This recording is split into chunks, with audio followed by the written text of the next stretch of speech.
Tesla shares surging to a record high today following a big upgrade from Piper Jaffray. Is there still time to buy? Let's ask the Trading Nation team. Eddy Elfenbein edits a Crossing Wall Street blog.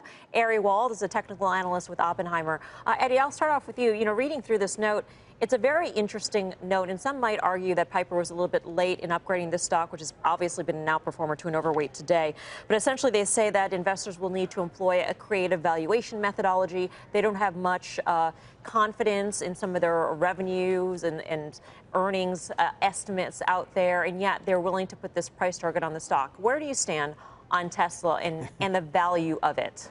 I think that was a pretty silly note from Piper Jaffray today. I mean, you can't put any valuation on that. You try to put any numbers, any conventional metric, it simply doesn't work. That's not what the company is about. This is a company, I mean, it's ironic that an electric car company has perfected the bandwagon. They seem that they can do no wrong. Elon Musk can pretty much get away with anything. This is a stock that people should have in their portfolio. Not a large amount, a very small, modest amount, and expect it to be a very, very bumpy stock. But this is a stock that has defied everything that Wall Street has thrown at it, and it just doesn't fit any conventional models.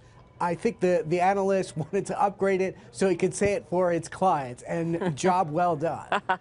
The analyst even says even if the Model 3 launch goes badly, customers and shareholders will withhold judgment. So there's a big amount of goodwill that Tesla's got in the marketplace. Ari, in terms of the chart, how does Tesla's chart look?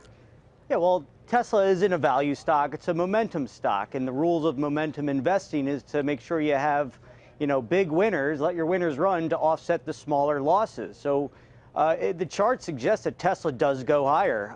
If you look at the long-term chart, the long-term monthly going back to 2013, shares recently broke out of this important 3-year range. So at a level that previously brought in sellers, there is now this indication of new demand. Now this breakout level at $290, that should now be viewed as a support level. We think that's the new floor. And this new demand, we think this is marking a resumption of the longer-term strength. It does argue for higher prices with Tesla. Stick with it. Momentum stock here. So just to underscore that, Ari, 290 is the new floor you see now for the stock.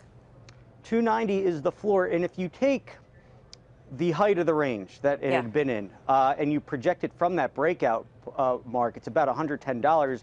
It would project over the long run. It's not going to get here imminently, but over the next 12 to 18 months, we think this could be a $400 stock. That's where the projection would take us. All right, got it, guys. Thank you. Ari Wald and Eddy Elfenbein. For more market insights, go to tradingnation.cnbc.com. Hey there, thanks for checking out CNBC on YouTube. Be sure to subscribe to stay up to date on all of the day's biggest stories. You can also click on any of the videos around me to watch the latest from CNBC. Thanks for watching.